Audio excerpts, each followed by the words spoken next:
Last few weeks were a difficult time for me. The reason was I had too many judgments to write. And therefore, my entire team and myself, we are working around the clock. I thought that I'll complete my judgments by Wednesday, and Thursday I can pen down my speech today. But that was not to happen. Therefore, today, in the afternoon, after I went back from ceremonial hearing, just sitting here, I jotted down a few points. Last 2 days, everybody has been asking me, how do you feel when you are going to demit the office? I think President said what I said in Bombay, or President or Vice President, that I don't look forward for freedom, because I always believed that judges have freedom to do justice, and that freedom is not available when you are not a judge.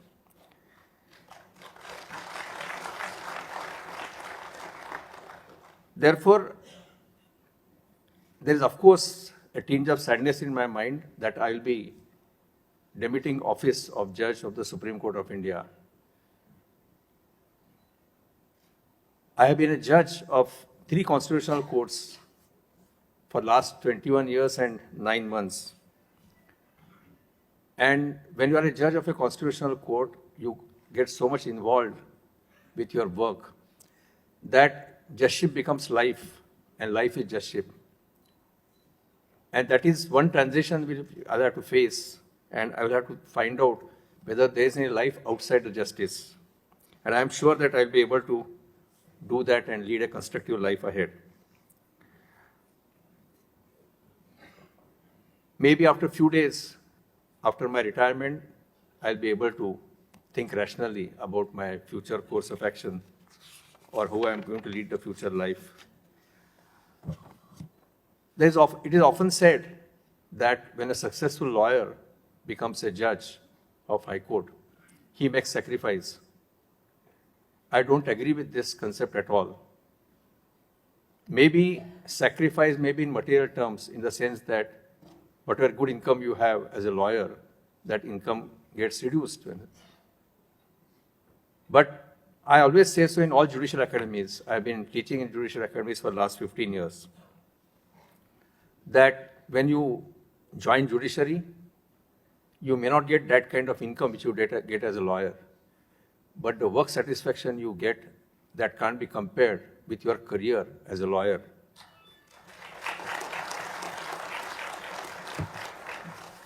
And judgeship, it's a beautiful concept.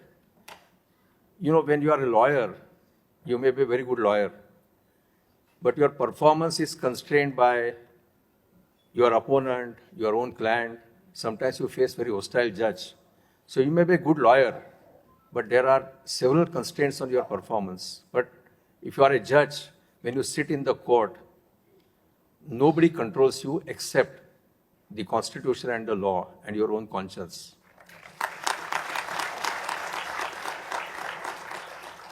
And therefore, I always say so in judicial academies that accepting office of a judge is not at all a sacrifice.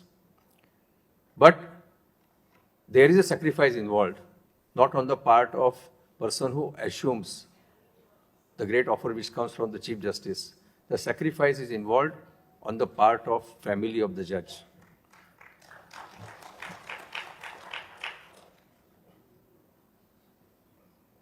Brother Justice Gawai talked about my wife Anuja.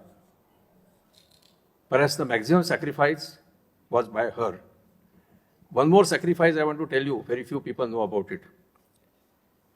My father was a very distinguished lawyer, civil lawyer, practicing in one of the most prosperous districts near Mumbai, where there is a lot of commercial work. The day my appointment came in 2003 as a judge of the Bombay High Court, he was on the height of the profession. Immediately he told me that he is going to quit the practice. He not only left the practice, he never entered the premises of the court. He continued to sit in his office, and whatever consultational work came to him, he continued to do that. So, maximum sacrifice is by my wife, Anuja, my parents, and you know, if you want to succeed as a judge, if you have botheration at your home front, you won't be able to do that kind of work which is expected of you. So the entire family, my parents, my wife, my children, my brother, Dr. Ajit Oak, his wife, Varsha, as a family unit, they supported me. And in a lighter vein, I want to thank my sons for a different reason. That both of them kept distance from the legal profession.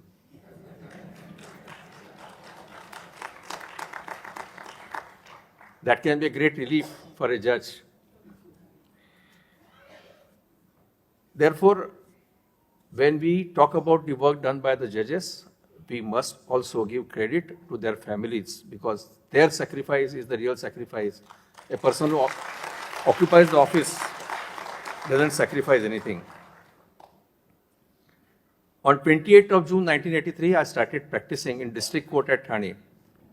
Frankly speaking, I never thought at that time that I'll be able to practice in High Court, because my father was so successful on the civil side.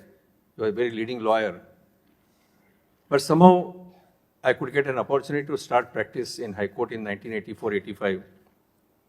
My father's dear friend and former judge of the Bombay High Court, Justice Tipnis, he happily accommodated me in his chamber, but I could work with him for only 1 year because he was elevated.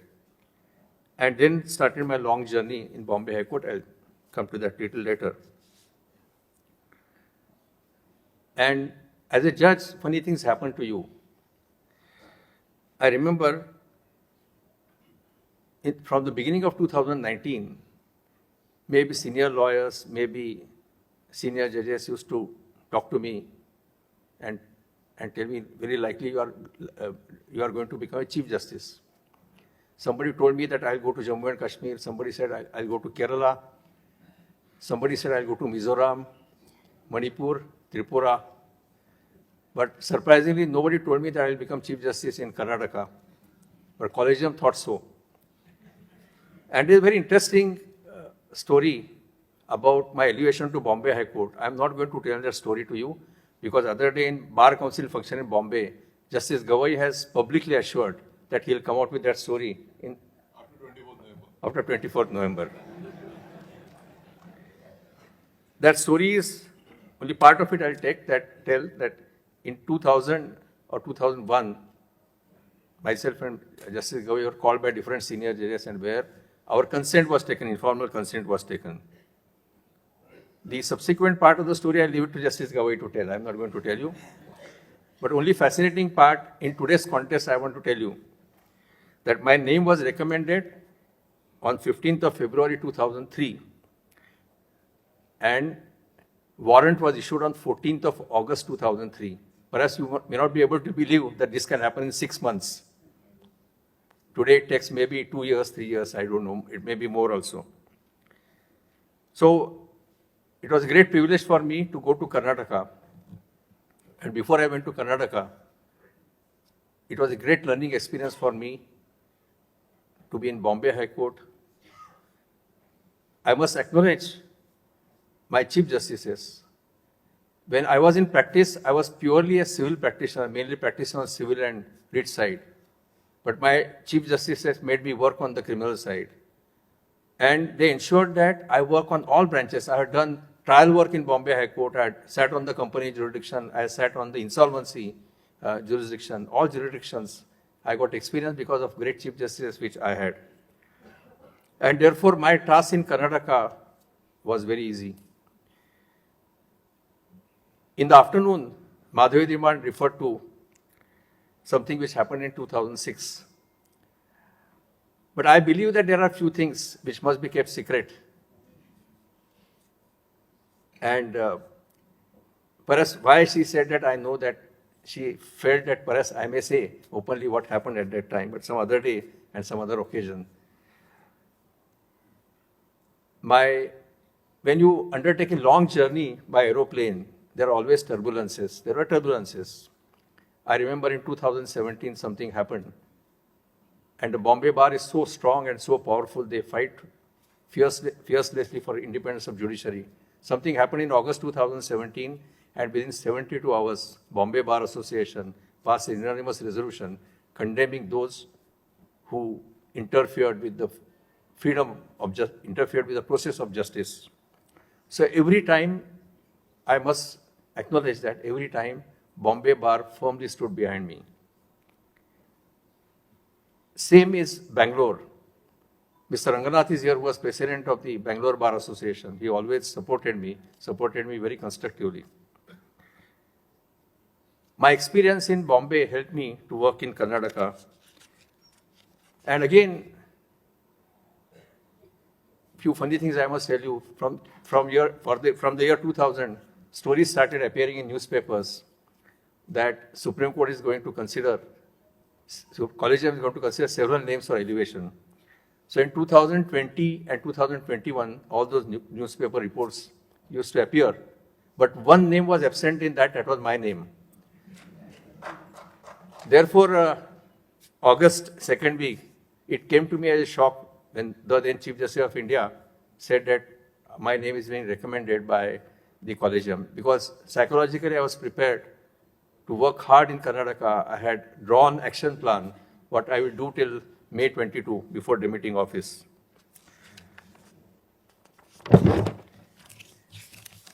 As I said, it was a great journey in Bombay High Court. I got a chance to work with great senior judges. My career began with Chief Justice C.K. Thakkar, one of the greatest judges I ever seen. He taught me everything starting from how to take notes, how to prepare notes when you read a file at home. Then I had a great honor to sit with Justice Ajit Shah, from whom I learned nuances of the writ jurisdiction. And after I started presiding over bench, I had fantastic colleagues in Bombay High Court. Some of them are here. Justice Sadhana Jadhav is here. Justice Revati is there. My good friend Gautam Patel is here. All of them shared bench with me. And I learned so many things from them. And they contributed very actively to whatever I did as a judge.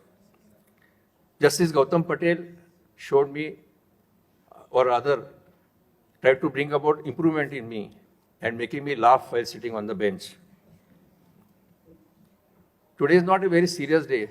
Therefore, only one thing which Justice Gautam Patel said on his farewell I want to share. He was a typical original side lawyer. And we were on one page always, but we differed only on costs. Because he had those concepts of original side about the amount of cost. Some of you must be remembering it. I used to say in open court, if you don't withdraw, I'll follow standard of Bombay High Court original side to impose costs. Some of you must be remembering it. I said so in open court. So we used to always differ on cost. He thought that I am fixing very lower amount. So there was one frivolous petition. I tried and convinced the lawyer to withdraw it. He would not withdraw. So therefore, I dictated the whole judgment. I looked at Justice Patel. I said, how much? He gave me signal like this. So I dictated 5 lakhs. He was taken aback. He said, I said 50,000.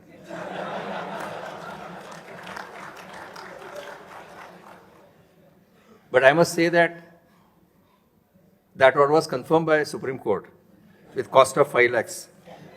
So it was a fabulous journey in Bombay High Court. Every judge, I won't call them as junior judges. I learned something from every judge. And then my journey started in Karnataka. My colleagues are here. Some of them sat with me. And in Karnataka, I decided one thing, that I'll start from 2018 batch. And I'll allow every judge in order of seniority to sit with me. And in pandemic, I ensured that all judges sit with me during pandemic. So it was a fantastic journey in Karnataka because of my colleagues. I mean, because there's so much to learn if you go to other court. I remember my first day in court hall number 1 in Karnataka. something basic I had to learn. Because in all high courts and in Supreme Court, you will find that senior judge sits on the right-hand side and junior judge sits on the left-hand side. In Karnataka, exactly it is reverse. So I sat with Justice P.S. Dinesh Kumar. I almost occupied the wrong seat on the first day, but he corrected me. So it was a great journey in Karnataka also, and even in Supreme Court. I must thank all my Chief Justices and especially my colleagues who sat with me in division bench after I started heading a bench. Justice Bindal, Justice Sanjay Karol, Justice Pankaj Mittal, Justice Ujjwal Bhuyan. I must say that he sat with me almost for 10 months and contributed a great extent. Had such a pleasant experience with Brother Augustine Masi. So all colleagues in Supreme Court were so good, and I had to learn. I learned from everybody. There's one remarkable thing about my long journey, which many of you may not believe, that during this long journey, I never delivered a single dissenting judgment. And even my colleagues never delivered dissenting judgment. One exception is, one of my brothers did it 2 days back. But I say exception proves the rule. So the rule is that I never delivered dissenting judgment, my colleagues never delivered dissenting judgment.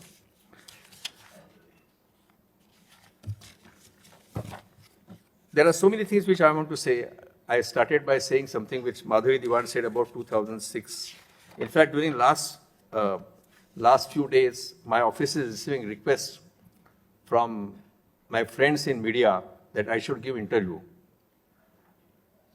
I have taken a stand that, firstly, talking to media when I'm holding office is out of question. I never did that. I never want to do that. But I had told them that I will need some cooling period of about 2 to 3 months. The reason is, today I speak to media, my mind is full of emotions because I'm demitting office after working for about 22 years. So I may say something, end up in saying something which I should not be saying. So I told all of them that please give me 3 months' time. I'll reflect upon my career and I'll be in better frame of mind to speak to media. The reason is, I firmly believe that when you are in office, you are bound by constraints. But even if you demit office, after you demit office, you have to show some constraints. You don't have that kind of freedom which any other person has. And therefore, persons in media, today also I met few media persons, with folded hand I told them that I won't speak to them. And this was the reason that cooling period is required. Now coming to judiciary in general, I don't want here to only express my emotions or I tell you how was my journey, but I had to carry something further. During last 21 years or 22 years, what I felt was, I genuinely felt that the Supreme Court and High Court, we had neglected our trial and district judiciary. In fact, that is the backbone of the judiciary. Those are the courts of common man. And therefore, I am very glad that the then Chief Justice appointed a committee to prepare action plan for disposal of cases in our trial and district courts. We have huge pendency in trial and district courts. 30 years cases are pending, 35 years cases are pending, 40 years old cases are pending. So we devised an action plan. Brother C. Vikramnath and Brother Dipankar Datta, they are part of that committee. And we have been monitoring implementation of that action plan, because time has come when we should concentrate on our trial and district courts, because that is where common man gets justice. And therefore, we need to change our approach. I must have attended several workshops, several seminars which discuss the judicial system. And when we discuss judicial system, sadly we discuss only High Court and Supreme Court, but we completely ignore our trial courts and district courts.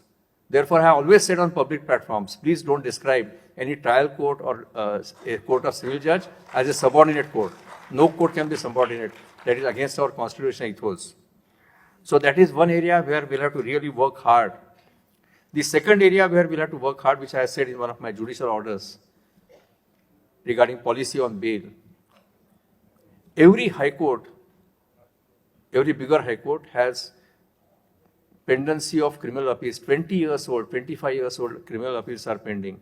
20 years or 25 years old first appeals and second appeals are pending. But that's the basic grassroots level litigation we have. And court like Allahabad is always working with half the strength. Something needs to be done urgently.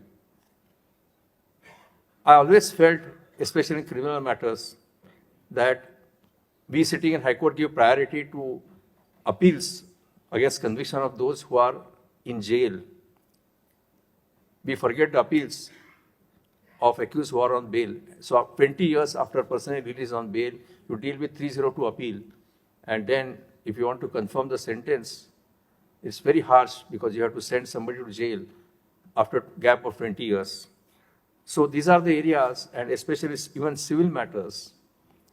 If partition suit is going to take 30 years or 40 years, what relief we are going to give to common man? So these are the areas where we need to work very hard. In fact, we have made endeavor to, I must again thank the Chief Justice for that purpose, endeavor to devise action plan for disposal of old cases in high courts. Of course, high courts are constitutional courts. Therefore, we have only given that as a suggestion. So these are the few areas on which perhaps we'll have to work. Because sitting in Supreme Court, we can't be thinking only about Supreme Court. We have to think about common man, common litigant. And when we think about common man and common litigant, we must think about our trial and district courts. About Supreme Court also, I want to say something.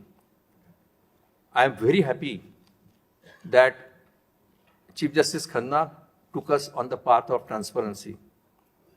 Chief Justice Khanna took every decision by taking into confidence every judge of the Supreme Court. My dear friend Justice Bhushan Gawai has democratic values in his blood. His father was chairperson of Legislative Council in Maharashtra. And as I said in Bar Council function, in practice days, I used to appear in many political matters. So every political leader used to come to me and used to say that they are not seen Democrat like his father. And therefore,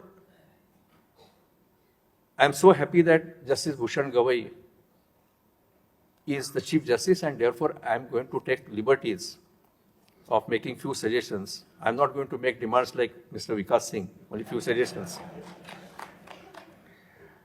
And before I make those suggestions, perhaps you have seen the approach of the new Chief Justice. The practice of letters has returned, and many other decisions which he has taken. And he has taken those decisions in full court meeting, not in his own chamber.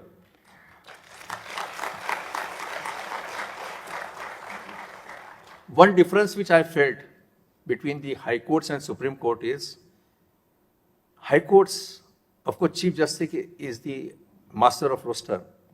But in High Courts, the High Courts function more democratically than the Supreme Court, because there is an administrative committee in place of first 5 judges. And that administrative committee takes major important decisions regarding the administration. The High Courts function through committees.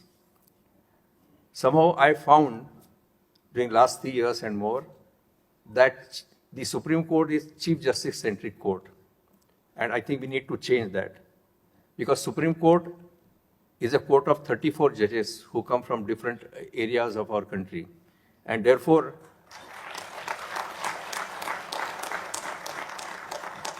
the image of Supreme Court as a Chief Justice centric court needs a change. And I'm not giving you a promise, but I'm sure that you will see that change from the new Chief Justice.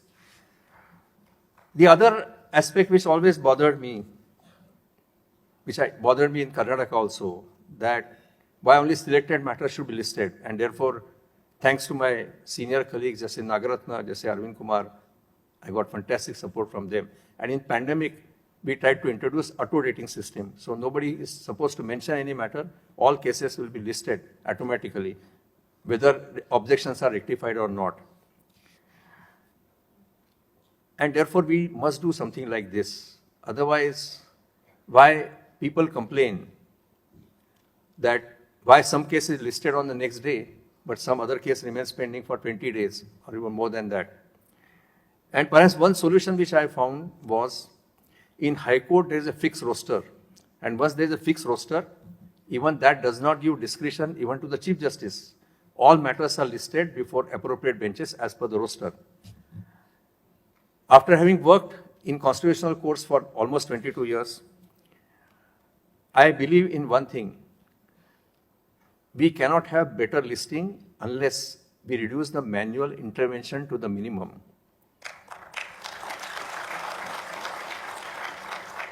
And we have AI technology, we have other technology, we have softwares, that can really help, so that the listing must become rational. And nobody should have any grievance that why case A is being listed early and why case B is not being listed early. These are few areas where we need to work on.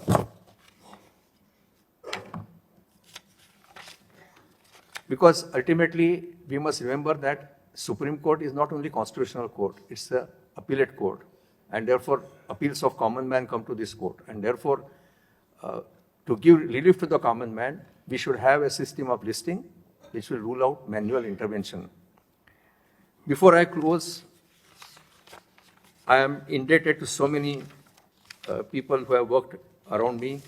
I'm not going to say about high courts because then list will be too long.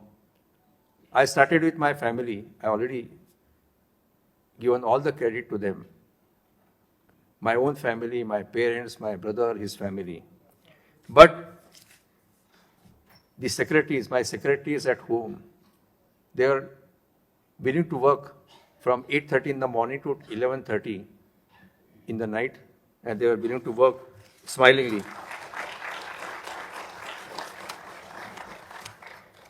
The ministerial staff in my house, they are also very enthusiastic, because thrice a week I listed MC Mehta case, and lifting files of MC Mehta case, you require trained weightlifter. So all of them were extremely cooperative.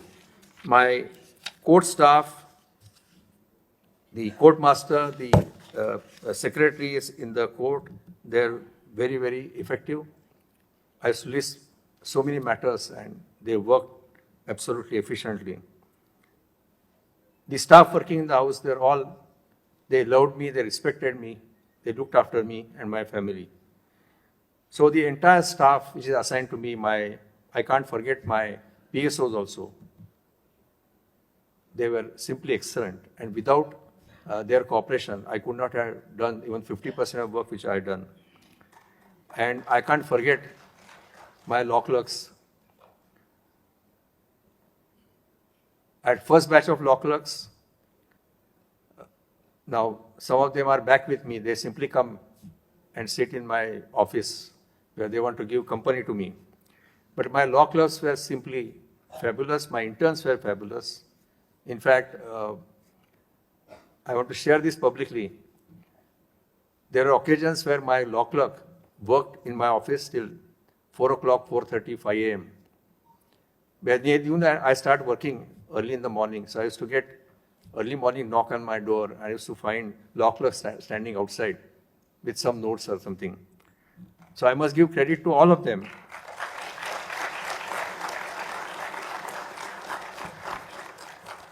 I wanted to take names of all my staff members, all members of registry. They are also extremely helpful.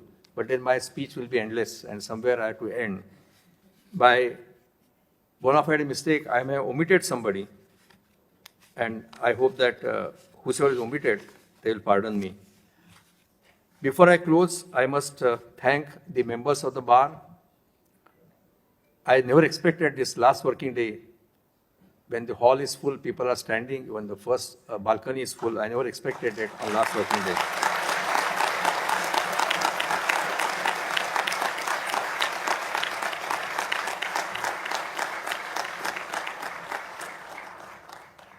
I thank all of you for your cooperation. I know that sometimes it was difficult to appear before me.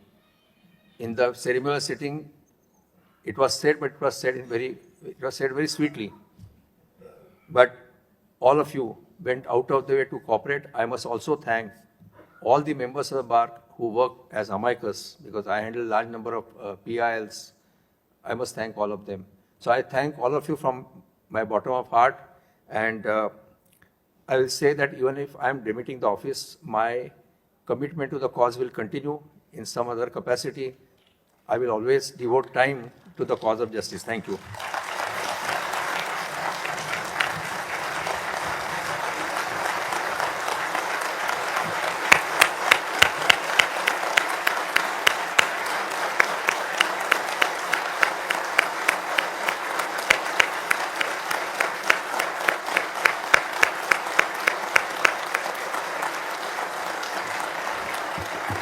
Thank you, sir.